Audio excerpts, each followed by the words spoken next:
आपका स्वागत है स्कीप फैशन टीवी में। मैं हूँ अश्विनी। मैंने मेरे कली वाले लॉन्ग वन पीस पार्ट 1 के वीडियो में सिर्फ उसकी पेपर कटिंग कैसे करते हैं ये बताया था, पर इस वीडियो में मैं आपको उसकी फैब्रिक पे कटिंग कैसे करते हैं और उसकी स्टिचिंग कैसे करते हैं ये बताने वाली हूँ। उसके साथ साथ फ्रंट नेक, बैक नेक और शोल्डर अंडरग्राउंड कैसे करते हैं ये बताने वाली हूँ। उसके साथ साथ उसको पोटली बटन अटैच कैसे करते हैं ये भी बताने वाली हूँ। इसलिए इस वीडियो को मिस मत कीजिए, इसे पूरा एंड तक देखिए। अगर आपको मेरा ये वीडियो पसंद आए तो उसको लाइक ज़रूर कीजिएगा, बहुत ज़्यादा पसंद आए तो शेयर और सब्सक्राइब ज़रूर कीजिएगा और नीचे दिए हुए बेल आइकन पे क्लिक कीजिए ताकि मेरी आने वाली वीडियोज़ की नोटिफिकेशन आपको मिलती रहे। तो चलिए स्टार्ट करते हैं। अब देखिए, पहले तो मैं नीचे में घेरे वाला स्कर्ट कट करने वाली हूँ। इसके लिए ये जो कली है ये मैंने इस फैब्रिक पे रखी है और इसको पिन लगाया है और अब इसको मैं कट करने वाली हूँ।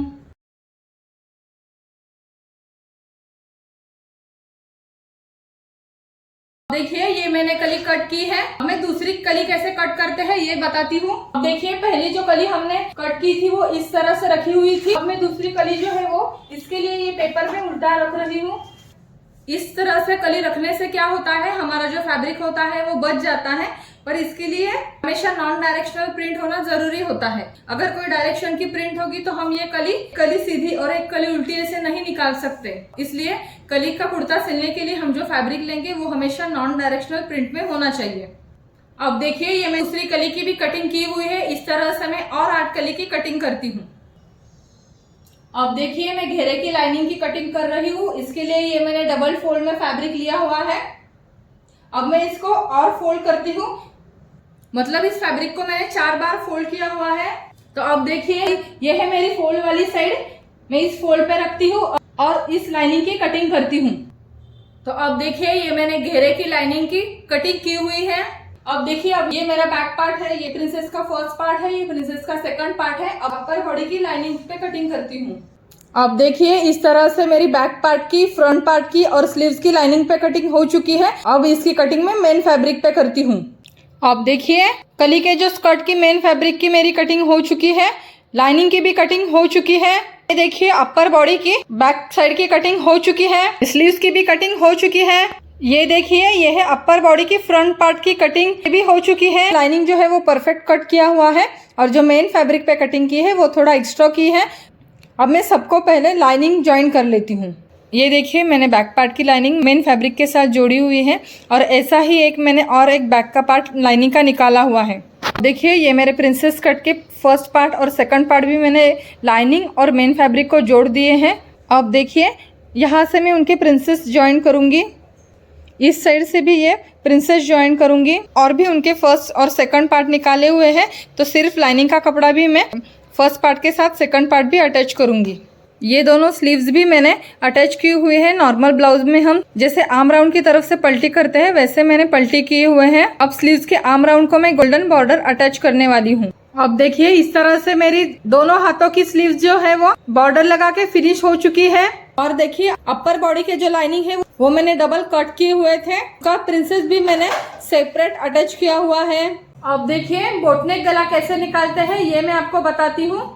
अभी देखिए, नॉर्मल ब्लाउज में या फिर नॉर्मल ड्रेस में हमें गला सिलना होता है तो हम जो ये नेक विड्थ रहती है ये हमेशा 2.5 इंचेस, 2.75 इंचेस या फिर 3 इंचेस लेते हैं। पर देखिए, बोटनेक में ये 4 इंचेस, 4.5 इंचेस या फिर 5 इंचेस लेते हैं। एक कस्टमर के चॉइस पे डिपेंड रहता है। कस्टमर को नॉर्मल गला चाहिए तो आप 4 इंचेस ले सकते हैं, या फिर उससे थोड़ा ब्रॉड चाहिए तो 4.5 इंचेस ले सकते हैं, या फिर और ब्रॉड चाहिए तो 5 इंचेस भी ले सकते हैं। यहाँ मैं नेक विड्थ 4 इंचेस लेती हूँ। फ्रंट नेक है 7 इंचेस, तो यहाँ मैं क्रॉस में 7 इंचेस लेती हूँ और यहाँ 4 इंच पे मार्किंग करती हूँ और ऐसा रेक्टेंगल शेप बनाती हूँ। ये जो नेक हम बना रहे हैं ये फ्रंट नेक है, उसके बाहर में 1-1 इंच से और एक शेप ड्रॉ करती हूँ। यहाँ मैं पिन लगाती हूँ और इस गले की कटिंग करती हूँ। आप देख सकते हैं, यह है फ्रंट नेक। ये देखिए, अब मैं पीछे का गला कैनवास पे कर रही हूँ। यह है मेरा 0 पॉइंट। यहाँ से मैंने नेक विड्थ 4 इंचेस ली हुई है और यहाँ से मैंने क्रॉस में 10 इंचेस गला लिया हुआ है क्योंकि बैक नेक है 10 इंचेस। अभी यहाँ से मैंने नेक विड्थ 4 इंचेस ली है, ये रेक्टेंगल शेप बनाया है। फिर उसके बाद और 1-1 इंच पे मैंने मार्किंग की है और वहां से भी नीचे 2.5 इंचेस पे मैंने मार्किंग की है और बोटनेक जैसा शेप बनाया हुआ है। अब देखिए मुझे पीछे का गला ज़्यादा ब्रॉड नहीं चाहिए। अभी देखिए मैं यहाँ एक ड्रॉप शेप बना रही हूँ, पर ये 4 इंचेस जो है उसका ब्रॉडनेस ज़्यादा है, तो मैं यहाँ 3.5 इंचेस लूँगी। तो देखिए मैं यहाँ 3.5 इंचेस पे मार्किंग करती हूँ और यहाँ ऐसे एक लाइन ड्रॉ करती हूँ कि मेरा जो शेप आएगा तो उसके बराबर इस लाइन को टच करते हुए जाएगा। अब देखिए यहाँ से मैं ड्रॉप शेप निकालती हूँ। अब देखिए ये मैंने ड्रॉप शेप अच्छी तरह से ड्रॉ किया है। अब उसके बाहर मैं 1-1 इंच से और एक ड्रॉप शेप ड्रॉ करती हूँ। इस तरह से ये मैंने बैक नेक ड्रॉ किया है। अब मैं इनको पिन लगाती हूँ और गले की पहले बाहर से कटिंग करती हूँ और फिर अंदर से कटिंग करती हूँ। अब देखिए ये मैंने ड्रॉप शेप निकाला हुआ है। अब देखिए ये मेरा बैक पार्ट है, तो मैंने लाइनिंग और अस्तर अटैच किया हुआ है और उसी तरह से लाइनिंग पे मैंने और एक बैक पार्ट निकाला हुआ है। अभी देखिए सबसे पहले तो मैं इसका मिडल निकालूंगी। कैनवास की जो ग्लॉसी साइड है वो बराबर इसके ऊपर मिडल में रखूंगी और आयरन करूंगी, तो ये गला अच्छे से चिपक जाएगा। इस नेक को मैं बीच में से कट करने वाली हूँ। तो देखिए ये हो गए मेरे 2 पार्ट। ये मैंने आगे को सिर्फ लाइनिंग से प्रिंसेस को अटैच किया हुआ है। देखिए उसके ऊपर ये मैंने कैनवास रखे हुए हैं, तो उसको मैं आयरन करके लेती हूँ। अब देखिए मैंने बैक पार्ट की लाइनिंग को ये गला अटैच किया हुआ है। अब देखिए पहले मैं ये ओरिजिनल पीस रखती हूँ और फिर उसके ऊपर ये गला रखती हूँ, उसको पिन लगाती हूँ। बराबर इस गले के शेप के एज पर ही मैं सिलाई देती हूँ। अब देखिए ये गला मेरा स्टिच करके हो चुका है। अब यहाँ पाव इंच से मैं ये गला कट करती हूँ।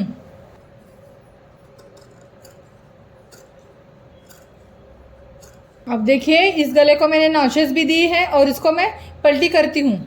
अब देखिए इस तरह से ये मेरा बैक नेक हो चुका है। अब मैं यहाँ ऊपर से सिलाई दूंगी, यहाँ एक हुक लगाऊंगी। अब मैं देखिए यहाँ सब जो बाजू है वो मेन फैब्रिक और लाइनिंग के साथ अटैच करती हूँ। ये मैंने फ्रंट का मेन फैब्रिक लिया हुआ है, उसके साथ ये मैंने लाइनिंग का फैब्रिक लिया है जिसपे हमने गला चिपकाया है। अब इस गले को यहाँ से सिलाई देती हूँ, उसी तरह से ये दूसरे साइड के गले को भी मैं सिलाई देती हूँ। यहाँ मैं पाव इंच से गला कट करती हूँ।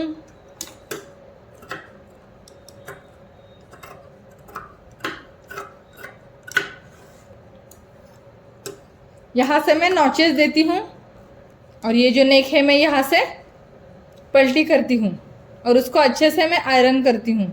उसी तरह से मैं दूसरे साइड का भी ये गला कट करती हूँ, उसको नॉचेस देती हूँ और पलटी करती हूँ। अब ये देखिए ये फ्रंट पार्ट की राइट साइड मैंने ज्वाइन की हुई है, उसका नेक मैंने फिनिश किया हुआ है। अब ये शोल्डर वाली और ये आर्म होल वाली साइड में अटैच नहीं करूँगी, सिर्फ सीम अलाउंस की साइड, नीचे की साइड और फ्रंट की साइड लाइनिंग के साथ अटैच करती हूँ और उसी तरह से मैं लेफ्ट साइड वाले पार्ट को भी अटैच करती हूँ। अब देखिए फ्रंट साइड की मैंने गले फिनिश हो चुके हैं। अब बीच में मुझे पोटली बटन्स अटैच करने हैं, इसलिए मैं हुक और लूप्स की पट्टी बिठाने वाली हूँ। अभी देखिए आगे मैं हुक और लूप्स की पट्टियाँ लगाने वाली हूँ और ये पट्टियाँ मैं कैसे अटैच करती हूँ ये मैंने हाफ कटोरी ब्लाउज के वीडियो में बताया है। वो वीडियो मैंने ऑलरेडी अपलोड किया हुआ है, आप जाके चेक कर सकते हैं। उसकी लिंक मैंने डिस्क्रिप्शन बॉक्स में शेयर की हुई है। अब आप देख सकते हैं राइट साइड की तरफ से मैंने हुक की पट्टी अटैच की है और लेफ्ट साइड की तरफ से मैंने लूप्स की पट्टी अटैच की हुई है। अभी देखिए पोटली बटन्स कैसे बनाते हैं ये मैं आपको बताती हूँ, इसलिए पहले ये मैंने फैब्रिक लिया हुआ है। अभी देखिए बॉल, ये थर्मोकॉल का जो बॉल है ये इसके अंदर मैं रखती हूँ, उसको ऐसे रैप करती हूँ और उसका अच्छे से राउंड बनाती हूँ। उस राउंड को मैं धागे से लपेटती हूँ कि वो फिट बैठ जाए। अभी देखिए फिर यहाँ मैं ऐसी नॉट लगाती हूँ और देखिए यहाँ से इस पोटली बटन को कट करती हूँ। देखिए ये जो पोटली बटन है इसके ये जो फैब्रिक हम काटते हैं ये हमें ज़्यादा नहीं चाहिए, तो जितना ज़्यादा फैब्रिक होता है उतना हम काट लेते हैं। अब देखिए इस तरह से ये मैंने 12 पोटली बटन्स किए हुए हैं कि ये बटन जो है ये पहले मैं इस साइड, ये मैं लेफ्ट साइड की तरफ बिठाती हूँ।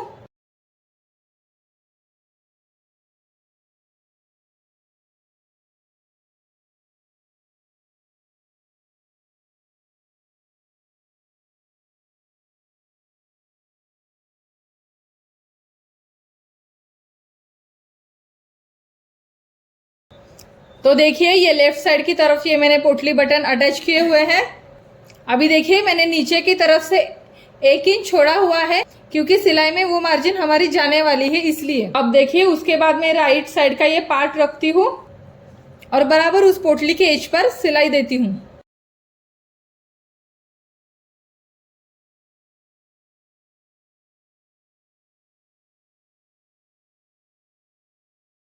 फ्रंट पार्ट की तरफ मेरे ये पोटली बटन अटैच हो चुके हैं।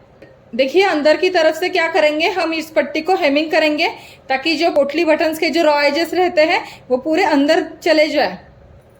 अब देखिए मैं शोल्डर अटैच करने वाली हूँ। ये मैंने फ्रंट पार्ट रखा हुआ है, अभी उसके ऊपर ये उल्टा बैक पार्ट रखती हूँ। अब देखिए मैं इस शोल्डर को कवर करने वाली हूँ। ये है फ्रंट पार्ट और ये है बैक पार्ट। देखिए फ्रंट पार्ट का जो आर्म होल और शोल्डर का जो लाइनिंग हमने अटैच नहीं किया था, उससे ही मैं शोल्डर को कवर करने वाली हूँ। अब देखिए ये मैंने ऐसे खोला हुआ है। देखिए ये है हमारा फ्रंट पार्ट और उसे थोड़ा पाव इंच छोड़ के मैं ये बैक पार्ट लगाती हूँ और इसको ऐसे कवर करती हूँ। देखिए इस तरफ से मैं पाव इंच और इस तरफ से मैं 1.25 इंच ऐसी क्रॉस में सिलाई देने वाली हूँ, ताकि जब हमारा फुल शोल्डर रहता है या फिर बोटनेक ब्लाउज रहता है तो उसमें बोटनेक हम ड्रेस सिलते हैं तो उसमें हमें शोल्डर स्लोप देना ज़रूरी होता है, तो वो मैं 1.25 इंच का देने वाली हूँ। ये मैंने शोल्डर स्लोप की सिलाई दी है। ये जो मार्जिन है ये मैं पाव इंच से कट करूँगी। अब देखिए इस तरह से ये मैंने शोल्डर स्लोप दिया हुआ है। अब देखिए उसको मैं बाहर की तरफ निकालती हूँ तो देखिए ये गला कितने फिनिशिंग से आया हुआ है। अब इसी तरह से मैं राइट साइड के शोल्डर को भी जोड़ती हूँ। अब देखिए इस तरह से ये मैंने शोल्डर स्लोप दिया हुआ है। अब देखिए इसको मैं उल्टा करती हूँ तो देखिए ये गला कितनी फिनिशिंग से आया हुआ है। अब देखिए ये मेरा दोनों साइड का शोल्डर अटैच हो चुका है। अब मुझे स्लीव्स लगानी है, पर उससे पहले मुझे शोल्डर का और आर्म होल का मेजरमेंट परफेक्ट है या नहीं ये चेक करना है। इसलिए मैंने यहाँ पे एक टेम्पररी इसको एक पिन लगाई हुई है और उसको अटैच करके लिया हुआ है। अब देखिए शोल्डर है 15 इंचेस, तो इस पॉइंट से इस पॉइंट तक ये कितना है ये पहले मैं मेजर करती हूँ और उसको शोल्डर के बराबर एडजस्ट कर लेती हूँ। अभी देखिए ये है 16 इंचेस, मतलब हमारा शोल्डर जो है वो 15 इंचेस है, तो इधर हाफ इंच स्टिचिंग में जाएगा और इस साइड हाफ इंच स्टिचिंग में जाएगा, तो हमारा शोल्डर जो है वो बराबर है। अब देखिए उसके बाद हम लेंगे आर्म होल का मेजरमेंट। अब देखिए हमारा जो आर्म होल है वो है 16 इंचेस, 16 का हाफ हुआ 8 इंचेस। हाथ पे मैं पहले 8 इंच मेजर करती हूँ और फिर उसके बाद 1.5 इंच है या नहीं ये देखती हूँ। देखिए कभी कभी ऐसा होता है कि हम 8 इंच लेते हैं पर थोड़ा सा 1.5 इंच से कम ज्यादा हो जाता है, तो कोई बात नहीं होती। तो देखिए ये जो हमारा आर्म होल है ये हम थोड़ा सा और नीचे बढ़ा सकते हैं, उससे हमारा आर्म होल बढ़ जाता है। ये हमारा बैक का आर्म होल परफेक्ट है, पर हमें इसके साथ फ्रंट का आर्म होल भी मैच करना होगा और थोड़ा सा शेप देना होगा। अभी देखिए कटिंग में तो हमने शेप दिया हुआ होता है, पर क्या होता है कभी कभी हम प्रिंसेस जॉइन करते हैं या फिर आगे के शेप में टक्स वगैरह भी देते हैं, उससे क्या हो जाता है वो थोड़ा कम ज़्यादा हो सकता है। इसलिए हमें ये सिर्फ चेक करना है, अगर बराबर आया तो ठीक है, नहीं आया तो हम उसको एडजस्ट कर सकते हैं। देखिए ये है हमारा बैक पार्ट और ये है उसके ऊपर मैं ये फ्रंट पार्ट रख रही हूँ, तो ऑलमोस्ट सेम है। सिर्फ देखिए यहाँ थोड़ा सा पाव इंच का ही फर्क है, तो ये हमें एडजस्ट करना होगा। तो देखिए आगे का जो शेप है ये मैं पाव इंच से कट करती हूँ। अब देखिए वैसा ही शेप मैं दूसरी साइड का भी देखती हूँ। देखिए फ्रंट और बैक ने शोल्डर का और आर्म होल का शेप मैंने अच्छी तरह से एडजस्ट किया हुआ है। अब मैं यहाँ स्लीव्स लगाती हूँ। अब देखिए ये मैंने दोनों तरफ की स्लीव्स भी अटैच की हुई है। अभी देखिए अभी मैं नीचे का पार्ट फिनिश करती हूँ और फिर नीचे का पार्ट जो है वो वेस्ट लाइन को जोड़ती हूँ और उसके बाद उसकी फिटिंग करूँगी। अभी देखिए सबसे पहले तो हमें नीचे कली का पार्ट ज्वाइन करना है, तो इसलिए ये मैंने कलीज ली हुई है, ये मैं पाव इंच से ज्वाइन कर लेती हूँ।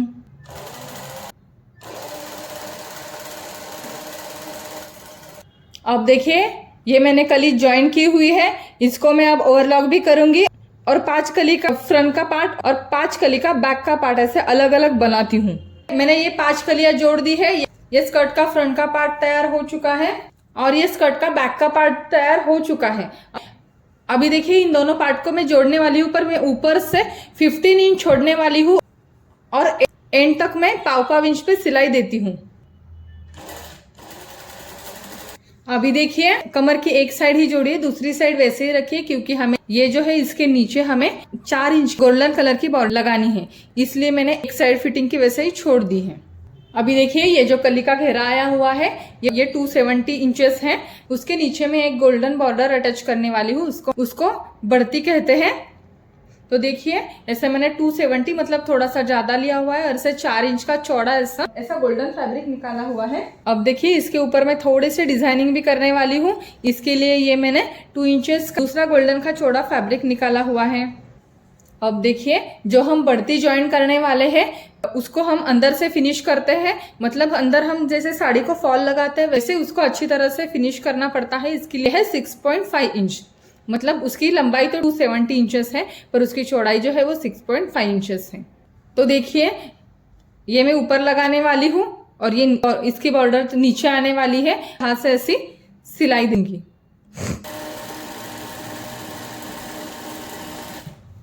अब देखिए यहां से मैं ये रॉजेस इस तरफ लेती हूँ और यहां से मैं दाब सिलाई देती हूँ।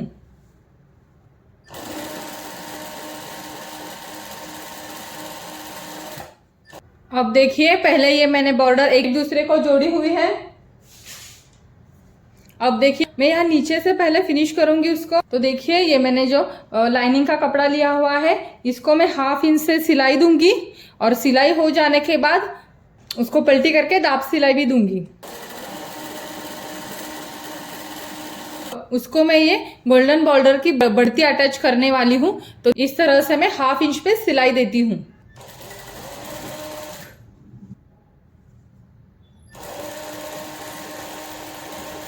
ये देखिए ये मेरे पूरे कली के घेरे के स्कर्ट को ये बॉर्डर अटैच हो चुकी है। अब मैं नीचे से पहले सिलाई करते जाऊंगी और ऊपर वेस्ट के यहाँ पे 15 इंच तक ही मैं सिलाई दूंगी।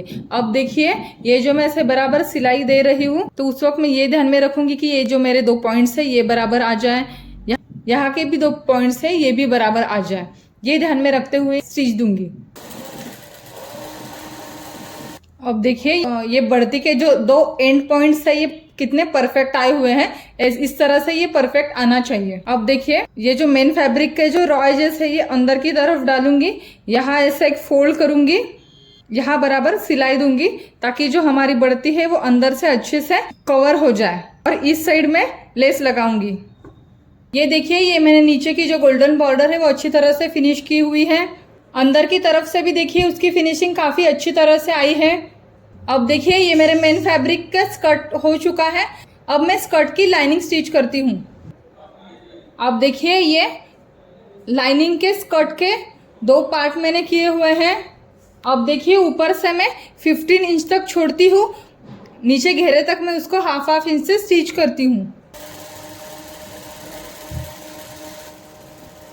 अब देखिए इस लाइनिंग के स्कर्ट को मैंने दोनों साइड से सिलाई दी हुई है। अब नीचे से मैं फोल्ड करके ये घेरे का पार्ट फिनिश करती हूँ। और ये जो लाइनिंग का स्कर्ट जो है उसको मैंने डबल फोल्ड करके नीचे की तरफ से फिनिश किया हुआ है। अब देखिए इस मेन फैब्रिक का स्कर्ट के अंदर मैं लाइनिंग का स्कर्ट डालती हूँ और ये जो वेस्ट राउंड है ये मैं स्टिच करती हूँ।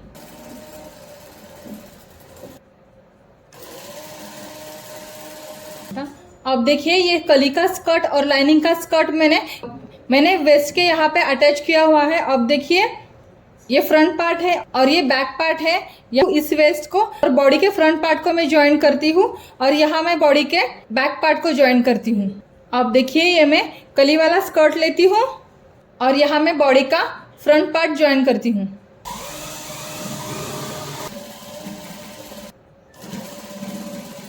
अब देखिए मैंने स्कर्ट को अपर बॉडी भी ज्वाइन की हुई है, इस तरह से मैं पीछे की बॉडी भी ज्वाइन करती हूँ। अब देखिए मेरी फ्रंट पार्ट की वेस्ट और बैक पार्ट की वेस्ट भी अटैच करके हो चुकी है। अब मैं फिटिंग करूंगी। अब देखिए पहले तो मैं चेस्ट राउंड की मार्किंग करती हूँ। हमारा चेस्ट राउंड है 36 इंचेस। 36 का 1/4 आया 9 इंचेस प्लस उसमें मैं 1 इंच ऐड करती हूँ, तो मिडल से मैं 10 इंचेस पे मार्किंग करती हूँ और दूसरी साइड भी मैं मिडल से 10 इंचेस पे मार्किंग करती हूँ। देखिए वेस्ट राउंड है 30 इंचेस, तो उसका 1/4 आया 7.5 इंचेस, तो उसमें मैं 1.25 इंच ऐड करती हूँ, तो आंसर आया 8.25 इंचेस। तो इस मिडल से मैं 8.25 इंचेस पे मार्किंग करती हूँ और इस साइड भी मैं 8.25 इंचेस पे मार्किंग करती हूँ। अब देखिए हमारा स्लीव्स राउंड है 8 इंचेस, तो यहाँ से मैं 4 इंचेस पे मार्किंग करती हूँ। ये वेस्ट के यहाँ से वैसे ही फिटिंग की लाइन में 3 इंच तक नीचे लाती हूँ। अब उसी तरह दूसरी साइड से भी ये वेस्ट के बाद मैं 3 इंचेस तक ये सिलाई में नीचे देती हूँ। अब आप देख सकते हैं इस तरह से मेरी दोनों साइड की फिटिंग हो चुकी है। अब देखिए ये वेस्ट लेंथ है, यहाँ से मैं 3 इंचेस नीचे आई हूँ, उस साइड भी मैंने वैसा ही किया है। अब देखिए ये मुझे साइड फिटिंग करनी है। देखिए ऊपर से मैंने 15 इंच छोड़े थे, उसके बाद मैंने नीचे स्कर्ट की फिटिंग की हुई थी। अब देखिए ये मैं लाइनिंग वाला पार्ट ऊपर करती हूँ और देखिए ये मेरी फिटिंग की मार्किंग है, यहाँ मैं लॉक करती हूँ और यहाँ तक ऐसे क्रॉस शेप में डबल सिलाई देती हूँ। पहले तो मैंने लाइनिंग को ऊपर किया, ये देखिए ये है मेरी फिटिंग की मार्किंग। यहाँ से मैं क्रॉस में मैंने जो पहले सिलाई दी है उस सिलाई से ये सिलाई मिलाती हूँ। अब आप देख सकते हैं मैंने सिर्फ मेन फैब्रिक की फिटिंग की है तो वो कितने सीधे आई हुई है। इस तरह से आपकी फिटिंग आनी चाहिए। जब आप बीच में ऐसे लॉक करते हैं तो कहीं झोल आने के चांसेस ज़्यादा रहते हैं, पर आप ध्यान दीजिए, आप इस तरह से कीजिए कि मेन फैब्रिक को झोल नहीं आना चाहिए। आप अगर अच्छी तरह से फिटिंग की सिलाई करेंगे तो आपके मेन फैब्रिक को झोल बिल्कुल नहीं आएगा। अब देखिए ये हो जाने के बाद मैं अंदर के लाइनिंग की फिटिंग करती हूँ। अब देखिए मेन फैब्रिक की तो फिटिंग हो चुकी है, अब ये लाइनिंग की फिटिंग रह गई है। अब देखिए क्या करूँगी, इस पॉइंट से इस पॉइंट तक मैं सिलाई जोड़ते हुए आऊँगी। अब देखिए ये लाइनिंग की भी फिटिंग मैंने अच्छी तरह से की हुई है, उस तरह से मैं दूसरी साइड की भी फिटिंग करती हूँ। ये मेरा 10 कलीज का लॉन्ग वन पीस स्टिच करके हो चुका है। इसकी फिटिंग और फिनिशिंग काफी अच्छे से आई हुई है। इसका जो फॉल है वो भी काफी अच्छे से आया हुआ है। इसके स्लीव्स भी देखिए कितने परफेक्ट बैठे हुए हैं। इसके लिए ये मैंने डिजाइनर दुपट्टा भी बनाया हुआ है। अभी देखिए ये जो मैंने 10 कलीज का वन पीस बनाया है ये है फ्लोर लेंथ तक है, इसलिए ये वन पीस हो चुका है। अगर आप उसकी लेंथ थोड़ी सी कम करेंगे तो आप इसको अनारकली ड्रेस में भी कन्वर्ट कर सकते हैं। आई होप आपको ये वीडियो अच्छा लगा होगा। आपको ये वीडियो कैसा लगा ये मुझे कमेंट सेक्शन में लिख के भेजिए। नेक्स्ट ऐसा ही एक इंटरेस्टिंग टॉपिक मैं आपके साथ शेयर करूंगी। तब तक के लिए बी हैप्पी एंड स्टाइलिश।